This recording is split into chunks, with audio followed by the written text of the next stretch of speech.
Operation south ఇది హస్తం party పెట్టుకున్న టార్గెట్. Total 128 MP సీట్లున్నాయి.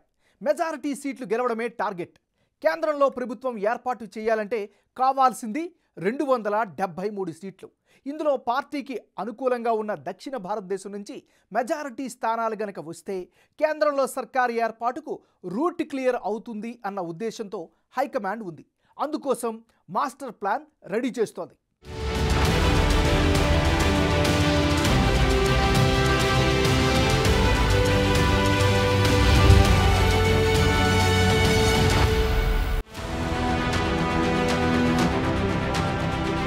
కేంద్రంలో ఎన్డీఏది 2 టర్ములు పూర్తిగా వచ్చింది. మార్చి తర్వాత సార్వత్రిక ఎన్నికలు జరగడం ఖాయమే. అయితే ఎలాగైనా ఈసారి కేంద్రంలో ప్రభుత్వం ఏర్పాటు చేయాలన్న ఉద్దేశంతో కాంగ్రెస్ ఉంది. ఇందుకు కావాల్సిన అన్ని చర్యలపై ఫోకస్ పెట్టారు.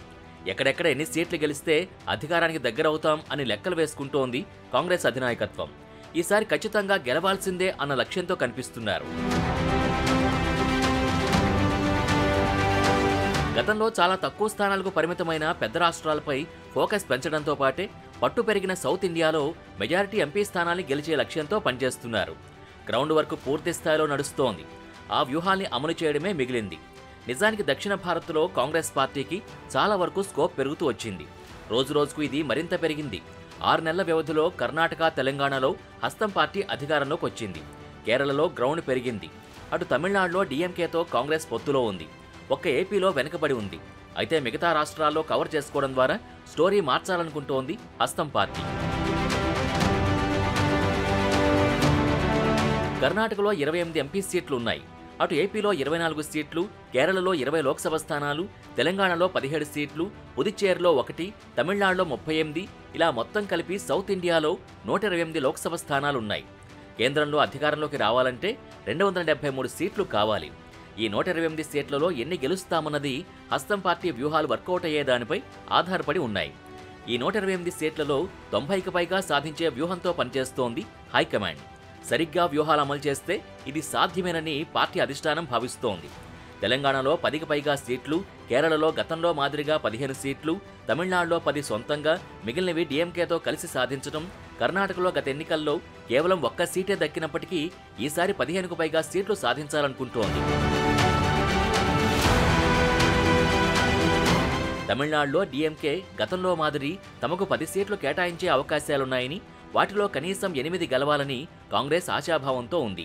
ఇక కీలక రాష్ట్రాల్ని పార్టీకి చెందిన ఒక్కో ప్రధాన కార్యదర్శికి అప్పగిస్తూనే ఆయా రాష్ట్రాల్లో గెలుపు బాధ్యతల్ని స్థానికంగా ప్రజాబలం ఎక్కువగా ఉన్న నాయకుల భుజస్కంధాలపై పెట్టాలని పార్టీ అధ్యక్షుడు ఖర్గే ఆలోచిస్తున్నారు.